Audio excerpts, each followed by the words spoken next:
So hello and welcome back मेरे देश के प्यारे प्यारे भविष्यों, प्यारे प्यारे बच्चों। 9th स्टैंडर्ड ग्रेविटेशन, यही चैप्टर चल रहा है। लास्ट वीडियो में बहुत ही मजेदार टॉपिक डिस्कस किया था, यूनिवर्सल लॉ ऑफ ग्रेविटेशन। पर उसके बाद एक टॉपिक है छोटा सा, सिर्फ 4 लाइन में निपटाया हुआ टॉपिक है, मैंने उसे उसमें कवर नहीं किया। उसके लिए आज स्पेशल एक अलग से वीडियो बनाया है।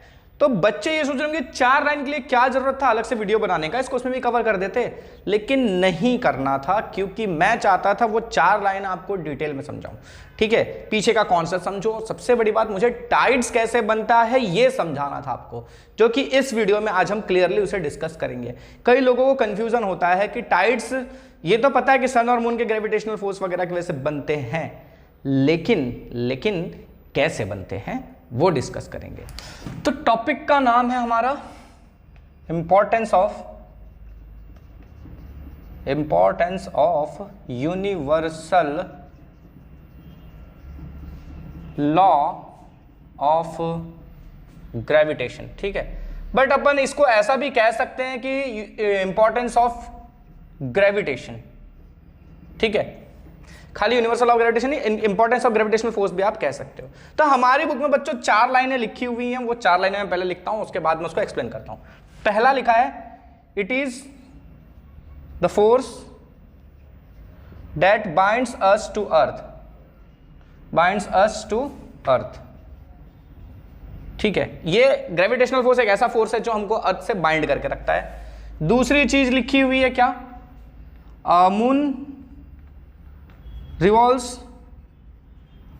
around the earth।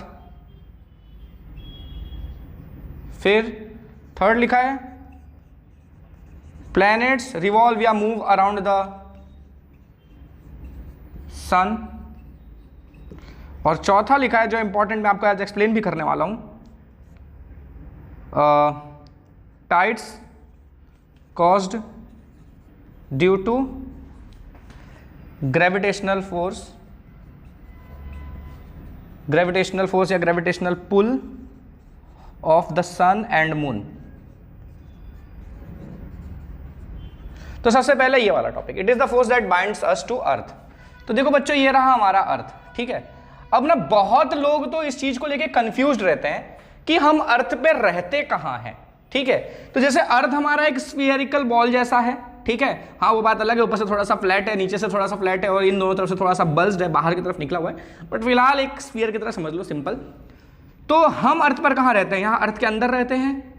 नहीं, हम अर्थ के अंदर नहीं रहते, हम अर्थ के सरफेस पर रहते हैं, इस गोले के सरफेस पर रहते हैं, यहाँ रहते हैं। ठीक है, समझ में आ रहा है क्या कह रहा हूँ? जैसे कि फॉर एग्जाम्पल इस वक्त मेरे पास एक छोटा सा बल्ब है।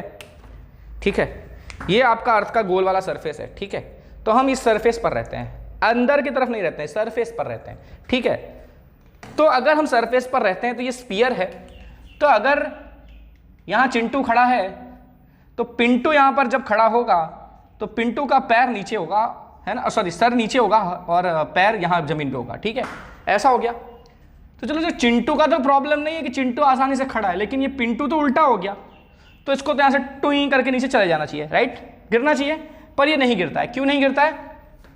क्योंकि ग्रेविटी इसको अर्थ के सेंटर की तरफ खींच रही है।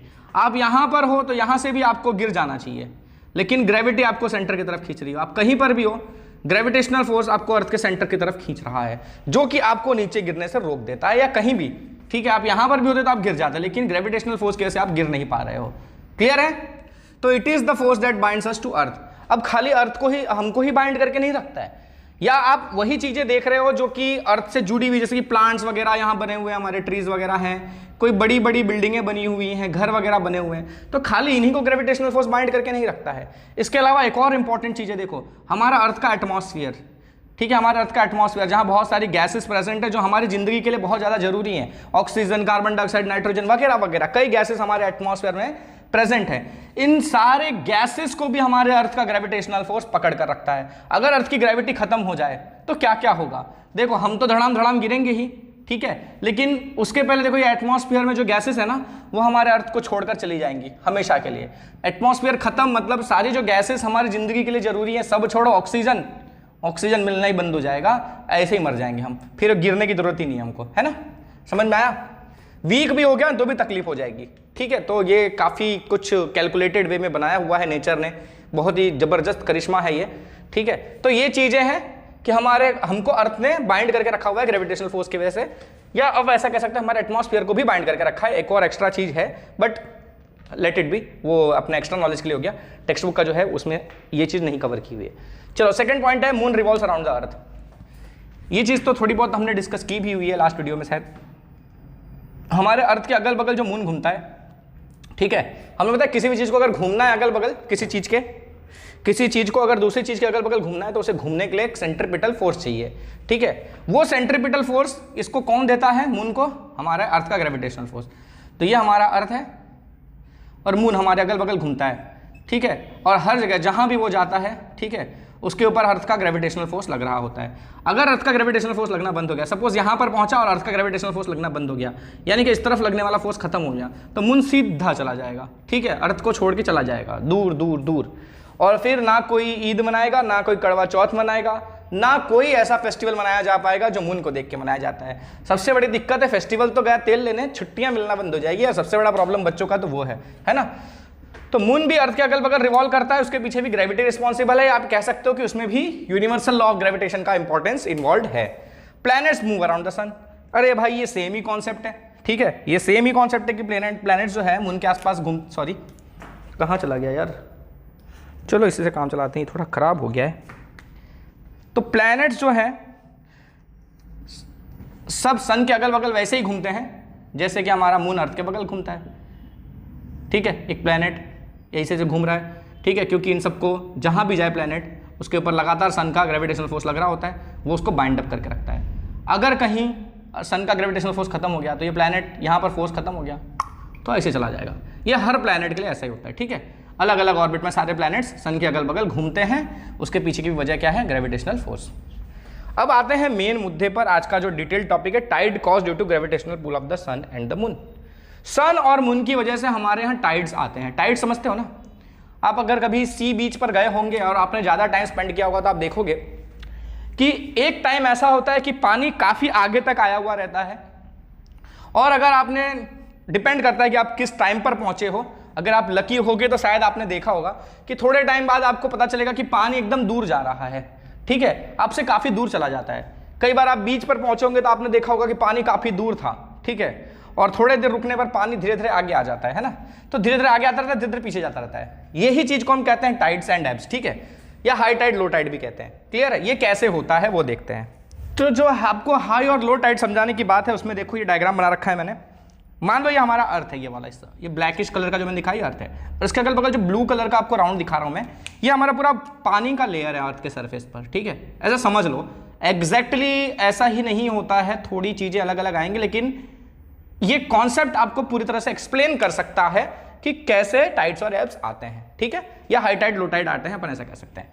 तो ये अर्थ है हमारा, ठीक है, अर्थ के सरफेस पर पूरा पानी जो फैला हुआ है हमारा, ठीक है। नॉर्मली ऐसा होना चाहिए, ठीक है, लेकिन होता क्या है कि देखो जब मून जिस हिस्से के सामने होता है, फॉर एग्जांपल मैंने ये वाला डायग्राम कंसीडर कर रहा हूं मैं, ठीक है, ये वाला हिस्सा, इसमें देखो मैंने अर्थ के 4 पोर्शन को मार्क किया हुआ है, A B C D, A B आमने सामने, सी और डी, ठीक है। अच्छा, होगा क्या कि मून के सामने सपोज अभी ए वाला हिस्सा है हमारा, ठीक है, हमारा ए वाला हिस्सा मून के सामने है, मतलब मून हमारे पास में है। तो मून क्या करेगा? पानी के इस हिस्से पर ग्रेविटेशनल फोर्स लगाएगा, राइट। ये जो पानी था यहाँ पर, ठीक है, यहाँ मून आ गया तो इस पर ग्रेविटेशनल फोर्स इस तरफ लगेगा, है ना, लगेगा कि नहीं लगेगा? तो मून इसको अपनी तरफ खींचेगा, राइट। तो इस पानी के लेयर को अपनी तरफ खींचेगा तो पानी की लेयर ऐसे उठ जाएगी इस तरफ, समझ में आ रहा है? यानी इन हिस्सों का जो पानी है उसको खींच के इस तरफ ले आएगा, समझ में आ रहा है? ये जो फोर्स लगा रहा है वो इस पानी को खींच रहा है, इस पानी को ऊपर की तरफ खींच रहा है। तो यहां पर क्या होगा? प्रेशर डिफरेंस क्रिएट होगा। तो जो इस हिस्से का पानी था, मतलब ये वाला हिस्से का जो पानी था, ये वाले हिस्से का जो पानी था, वो सीधा ऊपर भाग के इस तरफ जाएगा, समझ में आ रहा है?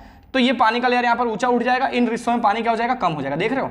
ये देखो यहाँ पर मैंने पानी इतना मोटा बनाया था गैप, ठीक है, इस हिस्से में एकदम मैंने चिपका दिया है अर्थ से, है ना। तो यहाँ का पानी का लेयर कम हो जाएगा, मतलब लेवल कम हो जाएगा, और इस रीजन में पानी ज्यादा भाग जाएगा, ठीक है। तो ये कंडीशन में यहां पर बनेगा आपका हाई टाइड, ठीक है। इन रीजन में क्या बनेगा आपका? High tide. यहां क्या बनेगा आपका? इस रीजन में लो टाइड, यहां भी लो टाइड। अब इस रीजन में मैंने हाई टाइड दिखा दिया, ऐसा क्यों हुआ? क्योंकि देखो क्या होगा, ये ए और ये बी, ये मून के ठीक सामने आ रहे हैं, ठीक है। मून के जस्ट सामने ए है और ए के जस्ट पीछे बी है, मतलब मैं ऐसा कह सकता हूं कि बी, ए और मून, बी, ए और मून तीनों एक ही लाइन में आ रहे हैं, ठीक है। तो मून ने इसको खींचा तो इसको भी खींचा, ठीक है। तो इस हिस्से से पानी खींचा तो खाली पानी नहीं खींचेगा, खाली पानी नहीं खींचेगा, ये इस पूरे इस हिस्से को, अर्थ के इस हिस्से को और इस हिस्से को भी खींचेगा, ठीक है। वो बात अलग है कि यहाँ पर ग्रेविटेशनल फोर्स ज़्यादा लगेगा, इस हिस्से में ग्रेविटेशनल फोर्स कम लगेगा, लेकिन मून इस हिस्से को भी खींच रहा है और इस हिस्से को भी खींच रहा है, ठीक है। तो जब वो इस हिस्से को खींच रहा है सरफेस के, उस वजह से क्या होगा कि यहाँ पर ऑटोमेटिकली पानी आपको उठा हुआ दिख जाएगा। कैसे समझाऊं मैं आपको, देखो ये मान लो पानी के लेयर और ये आपका सरफेस, ठीक है। सरफेस को आपने इस तरफ खींच लिया, ठीक है। आपने सरफेस को इस तरफ खींच लिया, मतलब आपने क्या किया, सरफेस को ऐसा कर दिया, तो ये गैप बढ़ गया ना। नॉर्मली देखो ऐसा है, ये गैप कम है, अब क्या हुआ, आपने सरफेस को पीछे खींच लिया तो ये गैप बढ़ गया, समझ में आया। तो इस रीजन भी आपको हाई टाइड जैसा देखने को मिलेगा। क्लियर है? अच्छा, तो सिंपल है कि मून की वजह से हाई टाइड ऐसा क्रिएट हो रहा है। अब क्या होगा कि अर्थ घूमता है ना, थोड़ी देर बाद अर्थ घूमेगा, तो कुछ टाइम लगभग 6 घंटे के बाद, ठीक है, क्या होगा, देखो ये पूरा ऐसा घुमा तो ए वाला इधर आ जाएगा, सी इधर, बी इधर और डी इधर, दिखा रहा हूं मैं, है ना। ए गया यहाँ, मतलब इसको समझ लो पूरा ऐसा रोटेट कर दिया आपने, तो ए वाले को यहाँ लाए तो सी वाला यहाँ पहुंच गया, बी वाला इधर पहुंच गया और डी वाला इधर पहुंच गया, मतलब एक एक स्टेप शिफ्ट हो गए, ठीक है। तो ऐसा बन जाएगा। अब ये वाला हिस्सा आपका मून के सामने है ना, ये वाला हिस्सा आपका मून के सामने है, तो डी और सी वाले रीजन में आपको हाई टाइड देखने को मिलेगा, जहां पहले आपको लो टाइड देखने को मिल रहा था, ठीक है। और ऐसा जरूरी नहीं है कि एग्जैक्टली 6 घंटे बाद ही ऐसा होगा, क्यों, क्योंकि इस अर्थ के साथ मून भी घूमता है, ठीक है। तो आपको इतना सिंपली समझना है, कहां कहां होगा ऐसा ध्यान नहीं रखना है, सिंपल इतना ध्यान रखना है कि जो हिस्सा मून के सामने आएगा, जो हिस्सा मून के सामने आएगा वहां और ठीक उसके ऑपोजिट एंड पर हाई टाइड देखने को मिलेगा और बाकी एंड्स में लो टाइड भी देखने को मिलेगा और इन रीजन्स में कम कम असर देखने को मिलेगा उनका, ठीक है। क्लियर है? जो एग्जैक्ट सामने सामने आएंगे वहां ज्यादा ऊंची लहरें मिलेंगी, इन रीजन्स में कम लहरें मिलेंगी। क्लियर है? पक्का? ओके। अब बात आ जाती है सन का क्या रोल है यहां पर, सन क्या क्या होगा यहां पे। तो सन क्या करता है पता है, देखो सन का भी असर तो होगा इन पे, लेकिन सन का असर काफी कम होता है। मून के कंपैरिजन में सन का असर कम होगा, क्यों, क्योंकि सन काफी दूर है और आपको पता है ग्रेविटेशनल फोर्स का फॉर्मूला Gm1m2/d² होता है, तो d ज्यादा हुआ मतलब ग्रेविटेशनल फोर्स वीक होगा। तो सन हमारा ना काफी दूर होता है, सन हमारा काफी दूर होता है, तो उसका जो असर होगा ना इस अर्थ के पानी पर वो बहुत कम होगा, मून का असर ज्यादा होगा, ठीक है, क्योंकि मून पास है। तो भले मून का मास कम है लेकिन मून पास है, इसलिए ये ज्यादा असर करता है कंपेयर टू सन। क्लियर है? अच्छा, लेकिन इसका मतलब ये तो नहीं है कि सन असर नहीं करेगा, सन भी तो असर करेगा। सन क्या करेगा, देखो सन का खास रोल कब आता है पता है, कुछ कुछ खास मौकों पर। एक कंडीशन ऐसी हो सकती है कि घूमते घूमते मून, सन और अर्थ एक लाइन में आ गए, ठीक है, अर्थ, मून और सन एक लाइन में आ गए, ऐसी कंडीशन जनरेट हो सकती है। जब ऐसी कंडीशन होती है तो क्या होता है, देखो मून और सन एक ही लाइन में अर्थ पर ग्रेविटेशनल फोर्स लगा रहे हैं, समझ में आ रहा है, एक ही लाइन में ग्रेविटेशनल फोर्स लगा रहे हैं, तो इन दोनों का ग्रेविटेशनल फोर्स यहां पर बढ़ जाएगा, ठीक है। मून का तो लग ही रहा था, सन का भी एग्जैक्ट उसी डायरेक्शन में आ गया, ठीक है। तो ज्यादा स्ट्रॉन्ग पुल लगेगा इस वाटर पर, तो ये ज्यादा उठा हुआ लेयर मिलेगा आपको।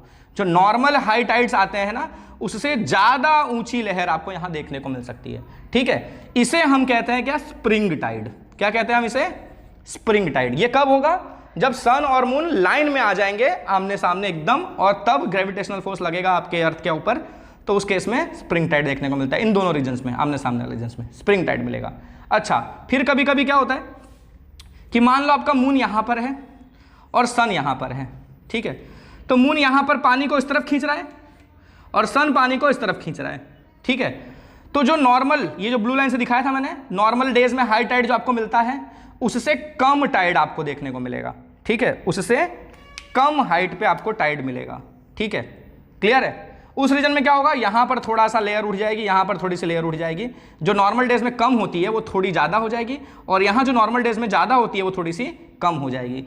इस तरह की टाइड को हम क्या कहते हैं, नीप टाइड। क्या कहते हैं, नीप टाइड। और एकदम हाइट दोनों जब लाइन में आ जाते हैं और तब जो टाइड मिलता है उसे हम क्या कहते हैं, स्प्रिंग टाइड। क्लियर है? तो इस तरह के टाइड्स अपने को देखने को मिलते हैं। तो फिलहाल आज के लिए इतना ही। लाइट है नहीं, एसी चल नहीं रहा है, पंखा चला नहीं सकते, मजबूरी है, आवाज़ आएगी, और यहाँ देखो पसीने से मेरी हालत ख़राब है। तो बस बहुत गर्मी हो रही है। मिलते हैं अगले वीडियो में, तो मन लगा के पढ़ते रहो। अगले वीडियो में मिलते हैं। Tata bye bye, see you. और हाँ, कितनी भी गर्मी लगे, जय हिंद जरूर बोलना।